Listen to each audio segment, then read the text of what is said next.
Atmosphere is a really important part of video games and media in general.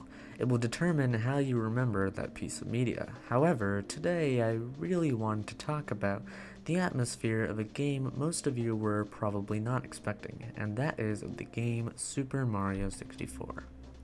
Super Mario 64 is one of the most well-known and most beloved video games of all time. Many people have grown up with this game, playing it countless of times, myself being one of them. Now, I'm assuming if you've played the game, you're familiar with the world and such of Super Mario 64, meaning the levels and the hub world and all that. Today, I really wanted to discuss all of these different areas and take a deeper look at some of these places, because there is a lot to look at here that I feel many people like to gloss over. What I see many people not talking about is the odd atmosphere some of the locations in the game hold. Actually, many of the locations hold this feeling. After playing the game through the Mario 3D All-Stars collection, I feel that some of the levels in the game that were previously seen as harmless have become so much more ominous and unsettling. I had sessions where I would walk around the castle or the outside areas, and it just felt so mysterious. I didn't get this feeling just from the castle, I got it from walking around in the outside areas, and I even got it from some levels. I never felt this as a kid either. So in this video, I will attempt to explain this phenomenon of the unsettling atmosphere of Super Mario 64. Now, I want to begin by taking a look at why this feeling might be present in the game. See, I'm no psychologist here, but I will and can say that human beings are very interesting creatures, and we're very complex. We get scared by stupid things sometimes, or at least what we perceive as being stupid. However, there are simple reasons for this as to why we get unsettled by what we think to be non-unsettling things. You've probably seen those videos that say images that make you unsettled or trigger your autophobia, or something along those lines. I want to take a look at these videos for a second. Now, take a look at this image on screen. Take a good, long look. Notice how the more you stare at this, the more uncomfortable you get. Well, there's a simple reason for this, and that is that of the fear of the unknown. So, the fear of the unknown is likely something you have heard if you know anything about, well, us as humans. Basically, we developed this innate fear of anything that is unfamiliar to us so we can stay away from danger. This is because our ancestors died by not doing this. These images on screen that I should hopefully be showing should, hopefully, give you a good idea of what I'm talking about here. This mall-like picture, for example, is quite unsettling. Why is that? It's because we're used to there being people in the mall, so it's unfamiliar to us. Therefore, it gets us a bit unsettled. Now, you're probably thinking, what does this have anything to do with Super Mario 64? Well, it has really everything to do with it. How about we start from the outside of the castle? So, as you can hopefully see on screen, the outside of the castle is quite desolate and empty. It's quite confined, with just a yellow path leading to all the different areas. There's a drain near the bottom, and there's some tiny little areas here and there. However, there's something off here. Have you ever wondered if it felt a bit, well, empty? Well, I 100% agree with you. The main area feels really desolate and odd. It just doesn't feel like it belongs in a Mario game. See, when I think of Mario, I think of a happy-go-lucky, super bright and energetic atmosphere. But there's just nothing on the outside. This alone and desolate feeling makes the atmosphere, even out here, really creepy to me. You can see how the oddly generated cliffs surround you, and when you try to look over them, all you see is, well, nothingness. You just see blue. It makes it feel like you're all alone, like you're not meant to be at the castle, but it also makes you feel like someone's watching. This giant open field and the giant castle in front of you. There could be anyone, anything lurking in that castle. This is where the whole liminal space aspect comes in as well. In liminal spaces, you feel as though you're not meant to be there. This feeling is also present outside the castle. You feel as though because you're not supposed to be here, There could be someone waiting inside, watching you, like you're not actually alone. This is what it feels like out here. Then we have the music. Now I know some of you may be thinking that this is all nonsense because of the music, but I would like to contrast that. I think the music honestly plays to the lonely effect. The fact that it is just birds chirping and some other soft sounds of nature playing in the background really emphasizes the loneliness of the area. There's no sounds of monsters or other fellow residents of the Mushroom Kingdom. You can't even see any of the birds that are chirping in the background. This music really emphasizes even further the loneliness outside. I know this may seem like an insane claim to some of you, but I honestly think it could apply. Now, one thing I will say is that this calm music for the outside is really calming and relaxing when you listen to it separately.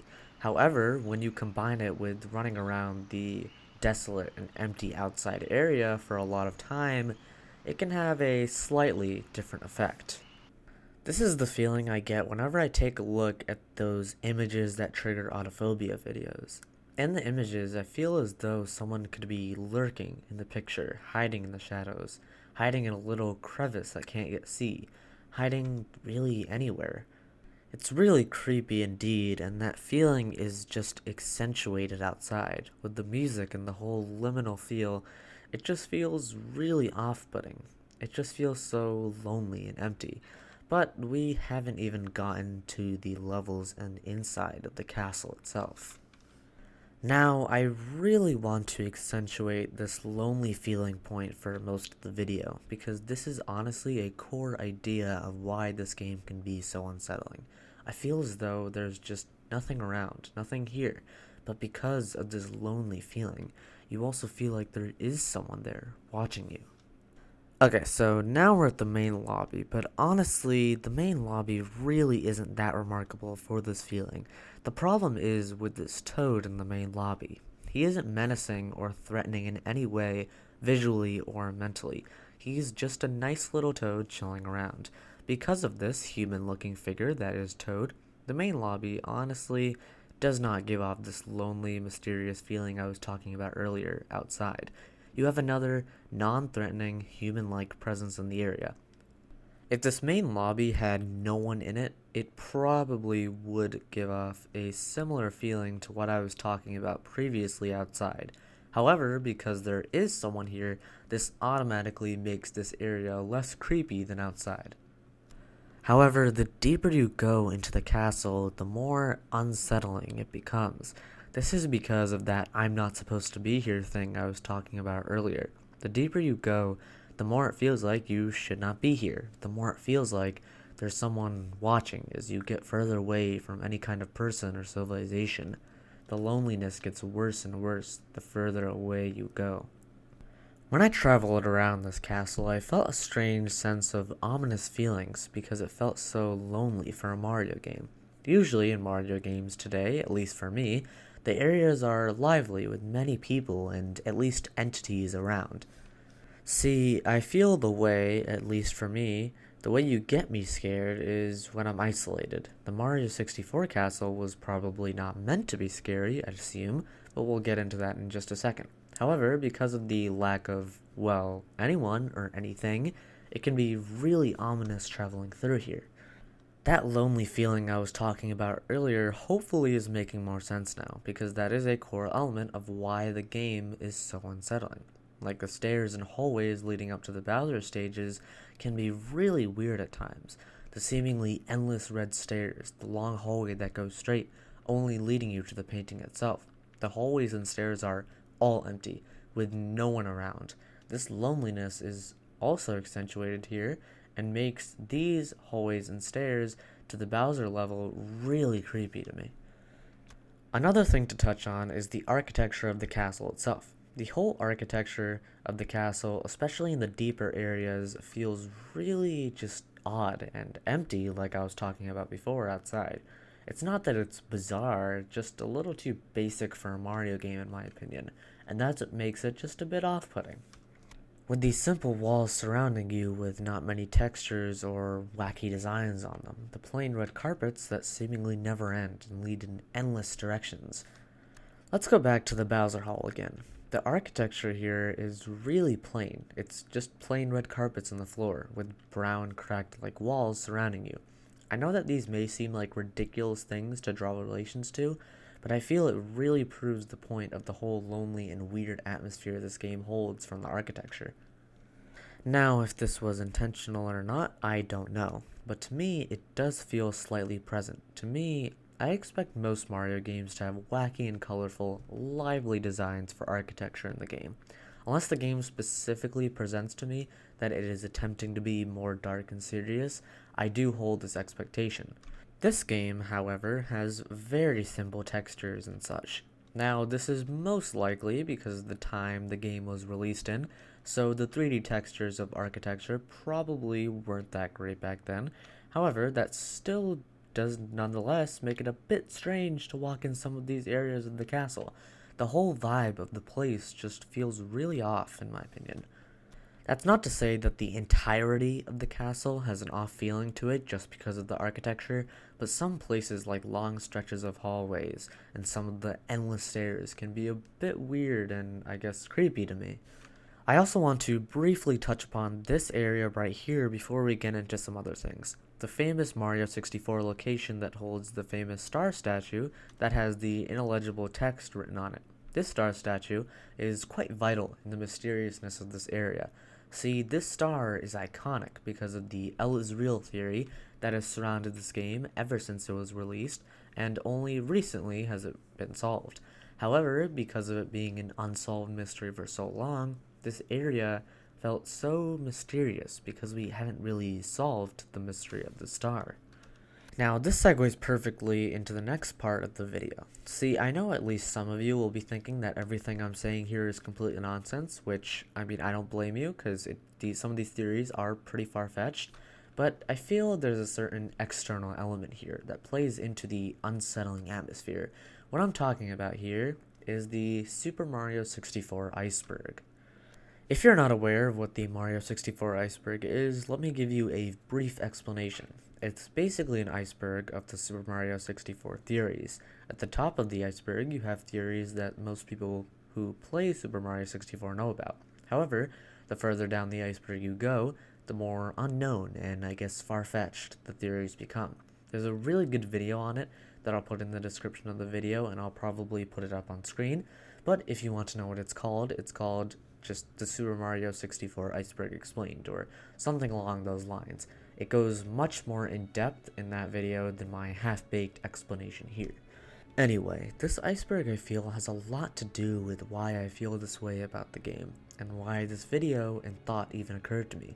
See, when we see a piece of media in a different way, then that way that we saw it will stick with us when we go back to the normal way to consume it. Like with Mario 64, because of all of these theories, you can't help but draw correlations, which can make the atmosphere just that much more unsettling. Plus, some of the theories are insane but a little creepy, like that every copy of Mario 64 is personalized theory. If you're not familiar with this theory, basically it says that all copies of Mario 64 are slightly different from one another when you play them. Even though this theory is most likely not true, it still does stick with you regardless, and you're reminded of it every once in a while when playing or thinking of Mario 64. The theory itself is really creepy, and some of the clips that people use to prove this theory is allegedly true are pretty ominous at times. There's a number of other theories that I won't get into right now, but I've read up on quite a few of them, and it certainly warped my perception of this game to a certain extent, for better or for worse. All in all, Mario 64 has noticeably become more creepy and odd. The more I play it and the more older I get, the more creepy it becomes, from the subtle architectural design that was limited by the time it was made in, to the loneliness, to the external elements contributing to everything. The atmosphere of Super Mario 64 is unsettling. I don't think everything in this game is unsettling because that would be a ridiculous thing to say, but I will say that I did feel something I hadn't felt before with Mario 64, and honestly with a Mario game in general.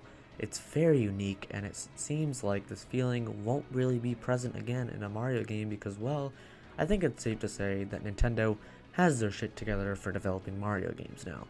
However, I still think it's good to look back on older games you may have grown up on. You never know what bizarre discoveries you might make. Anyways, thank you so much for watching, everyone. You can go and check out my Twitter if you want in the description, and take care.